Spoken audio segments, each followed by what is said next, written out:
She was the youngest of 36 children born to the Sultan of Zanzibar, a princess who taught herself to write in secret, conspired in a royal coup, and fell in love with a man her own dynasty would kill her for choosing. Salme fled on a British warship and never returned. But the story of how an Arabian princess became Emily Rouet and what she chose to defend from exile is far more unsettling than a forbidden romance. On August 30th, 1844, Sayyida Salme was born at Beit el Mitouni, a sprawling palace north of Stone Town, Zanzibar. Her father was Sultan Said bin Sultan, the ruler of Muscat, Oman, and Zanzibar. Her mother, Jilfadan, was a Circassian-born concubine, captured in the Caucasus and brought to the Omani court as a slave.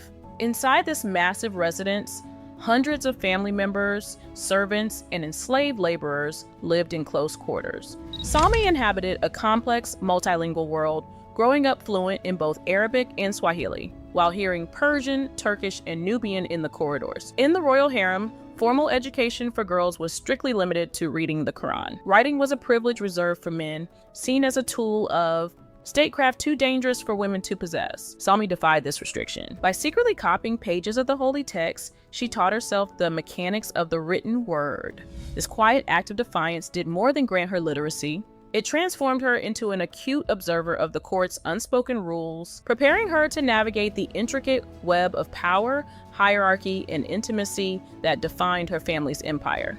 The sudden death of Sultan Said at sea in 1856 fractured the empire. The vast realm split into two sovereign states, with Majid bin Said taking Zanzibar and his half-brother Thawani ruling Oman. This partition triggered an immediate, volatile power struggle within the family. In 1859, Salme's older brother Bargash launched a military coup to overthrow Majid. At 15, Salme's secret ability to write became a political asset. She served as Bargash's personal secretary, drafting his correspondence, keeping his secrets, and managing his household during the rebellion. The revolt quickly collapsed under direct pressure from a British warship, forcing Bargash's surrender and his subsequent 2-year exile to Bombay. Stripped of her political role and vulnerable to Majid's suspicion, Salme retreated to Kisambani, a coastal plantation she had inherited from her late mother, Jilfadan. The quiet, palm-shaded fields of Kisambani offered a temporary escape from the dangerous palace intrigue, but this direct exposure to dynastic conflict had already reshaped her understanding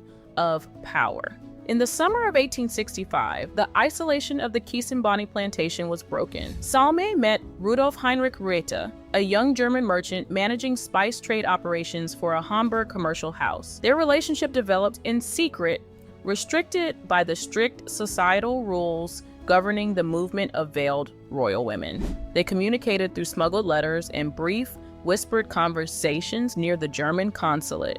By early 1866, this private liaison became a dangerous diplomatic crisis when Salme discovered she was pregnant.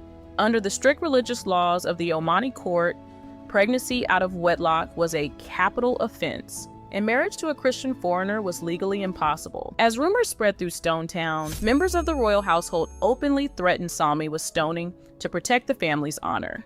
Recognizing the immediate threat to her life, Salme refused to remain a passive victim of court politics. She chose to abandon her royal standing, risking the permanent loss of her inherited estates, including Kisambani and Bububu. She reached out to foreign allies, initiating a plan for her own extraction. British Vice Consul Henry Baron von Frey intervened, coordinating a high-stakes escape to prevent a public execution that would destabilize the region.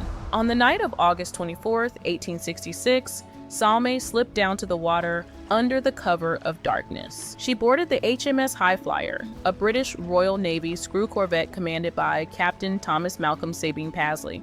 As the warship cleared the harbor and set a course for the British port of Aden, Salme severed her ties to the Busaidi dynasty. She left behind her family, her wealth, and her status as a princess, trading her royal identity for survival. In the British protectorate of Aden, Salme gave birth to her first child, Heinrich. The infant survived only a few months, passing away soon after the family reached Germany. Before leaving Aden, Salme took a step that permanently severed her past. She was baptized into the Christian faith, choosing the name Emily to honor the wife of the British diplomat who had assisted in her escape. Her German lover Heinrich Ruete arrived from Zanzibar shortly after. On May 30th, 1867, the couple married in an Anglican ceremony. They soon boarded a steamship bound for Hamburg. There, the former princess entered a completely foreign existence, moving from the open, sun-drenched stone palaces of Zanzibar into the cramped, dark rooms of a northern European merchant home. She struggled with the damp climate, the unfamiliar language, and the severe culture shock of a middle-class German household where her royal privileges vanished entirely. In 1886, struggling as a widowed mother in Germany, she reclaimed her narrative. Under her European name, Emily Ruete, she published Memoiren einer Arabischen Prinzessin aus Zanzibar, the first known autobiography written by an Arab woman. Originally printed in German and later translated into English and Arabic, the text did far more than record her life. She wrote to defend her culture against European prejudices, describing harem life, palace politics, and the realities of domestic servitude from her own perspective. Through this act of authorship, she transformed the isolation of her exile into an enduring testimony, giving a public voice to the silent royal women of her past. On February 29, 1924, she died in Jena, Germany, at the age of 79, after nearly 6 decades away from her homeland.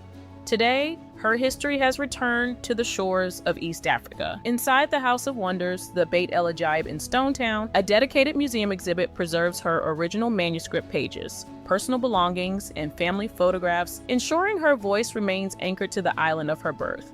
Historians view Emily Ruete as a rare intellectual bridge linking East Africa and Europe. During the 19th century rise of steamship, travel, and global print, her autobiography offered Western readers an authentic, first-hand perspective on Arab womanhood that challenged prevailing colonial stereotypes. To show that Muslim women exercise real political authority, she pointed to her own great-aunt, who had ruled Oman as a commanding military regent.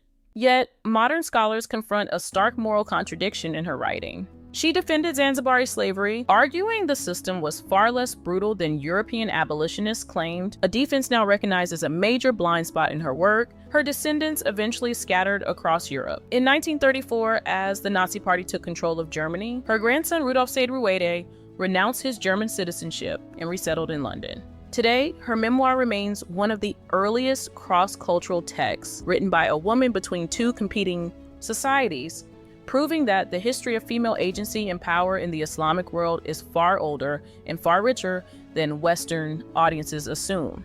Today, my story belongs to no single empire. I remain suspended between worlds, a defiant voice defending a complicated past while claiming my own survival. Exile taught me that the hardest boundary to cross is the one we write for ourselves. Share your thoughts below.